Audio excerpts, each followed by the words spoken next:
आज एक महान वैज्ञानिक का जन्मदिन है और उन वैज्ञानिक का नाम है, क्या नाम है मालूम है?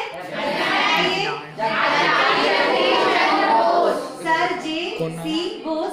पूरा नाम है सर जगदीश चंद्र बोस। ये बहुत बड़े भौतिक विज्ञानी हैं और इन्होंने एक ऐसा यंत्र बनाया ये जिसको कि हम पूरा बोस का इलेक्ट्रॉनिक प्रयोग के नाम से इसको हम जानते हैं। इनकी और भी बहुत सारी जो खोज हैं उनके बारे में आप जानोगे, इनका जीवन परिचय जानोगे। ये बच्चे आपके सामने पूरा जीवन परिचय उनका बताएंगे। तो आज हम उनका जो जन्मदिन है 30 नवंबर को उनका जन्म हुआ था, तो उनके बारे में आज हम विस्तृत चर्चा करेंगे। तो रेखा, इनके सर जे.सी. बोस के बारे में आप पूरा पढ़ के बताइए, क्या जानते हैं?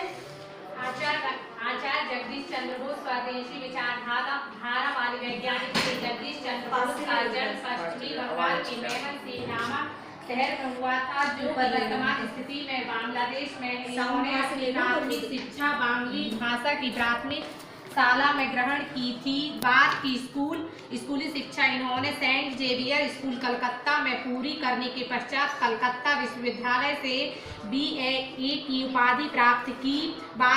कैम्ब्रिज विश्वविद्यालय में सन 1884 में इन्होंने भौतिक रसायन एवं वनस्पति विज्ञान विषय लेकर स्नातक उपाधि प्राप्त की। सन 1896 में इन्हें DSc की उपाधि प्रदान की गई। फ्रांसीसी चार्ल्स डार्विन के पुत्र एवं रेली, जिन्होंने दुर्लभ गैसों की खोज की थी, जैसे महान वैज्ञानिक जगदीश चंद्र बोस के गुरु थे। सन 1885 में इन्होंने प्रेसिडेंसी कॉलेज कलकत्ता में प्रोफेसर नियुक्त किया गया तथा इस पद पर इन्होंने सन 1915 तक कार्य किया। वे इतने अच्छे एवं सरल तरीके से अपने छात्रों को शिक्षा देते थे कि छात्र जैसे आसानी से समझ जाते थे। आचार्य जगदीश चंद्र बोस ने भौतिक विज्ञान के क्षेत्र में कई अनुसंधान किए, कार्य किए। इन्होंने विद्युत चुंबकीय तरंगों से संबंधित हटर सिद्धांत का अध्ययन किया तथा इन तरंगों का ध्रुवीकरण किया। सन 1895 में इन्होंने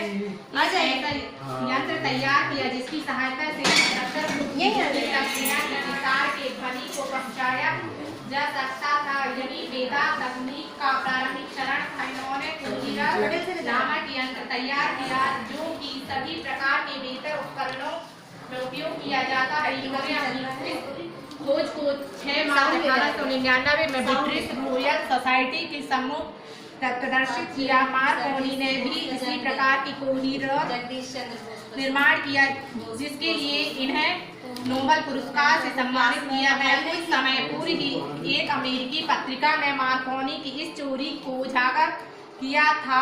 मार्कोनी इस बात को स्पष्ट करने में भी असमर्थ रही कि इन्होंने किस प्रकार से उपकरण को तैयार किया था। बोस के कार्य को देखकर कई कंपनियों ने कोहीरर की उत्पादन हेतु प्रस्ताव करे, परंतु बोस ने व्यवसायिक व्यक्ति बनने से स्पष्ट इनकार कर दिया था।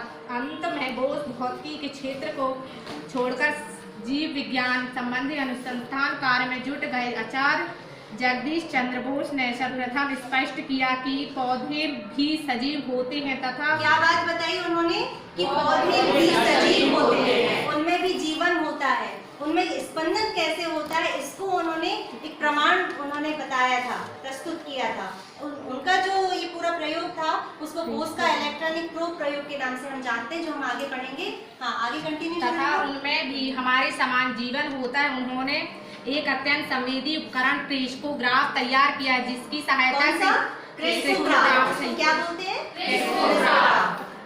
तैयार किया जिसकी सहायता से पौधों की वृद्धि मापी जाती है। यह यंत्र सूक्ष्म संकेत को करोड़ों गुना आवर्धित करने की क्षमता रखता है। प्रारंभ में क्या बताया? छोटे से छोटे संकेतों को करोड़ों गुना आवर्धित करके वो क्रेस्कोग्राफ बता दिया करता था। तो उसमें क्रेस्कोग्राफ एक ऐसा यंत्र तैयार किया जिससे पौधों में जो संवेदना है, जो स्पंदन है, उसको भी जान सकते हैं।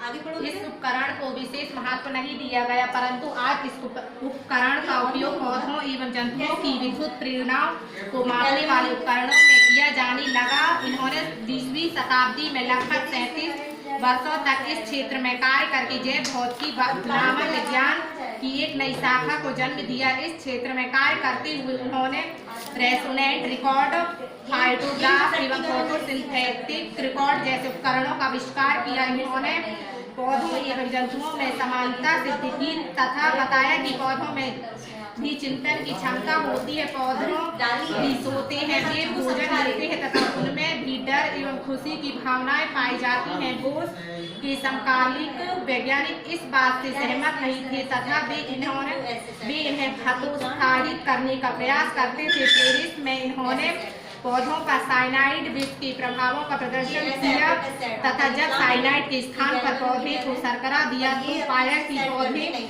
मरने से बच गए तथा वे और अधिक सक्रिय हो गए। बॉस ने यही पर साइनाइड को अपने मुंह पर रख लिया, जिसे देखकर वहां उपस्थित वैज्ञानिक हैरत में पड़ गए। आधुनिक युग में विभिन्न प्रकार के प्रयोगों से यह स्पष्ट हो गया कि पौधों में आनंद की अनुभूति, डर, उत्तेजना जैसी भावनाएं पाई जाती हैं। बोस के उपयुक्त कार्य हेतु उन्हें बहुत से पुरस्कार प्रदान किए गए। इतने उत्कृष्ट कार्यों के पश्चात भी उनमें कोई परिवर्तन नहीं हुआ और वे भारतीय को महत्व देते रहे। इनका मानना था कि बच्चों को शिक्षा उनकी मातृभाषा में ही देनी चाहिए। इन्होंने अपने खर्च से कलकत्ता में एक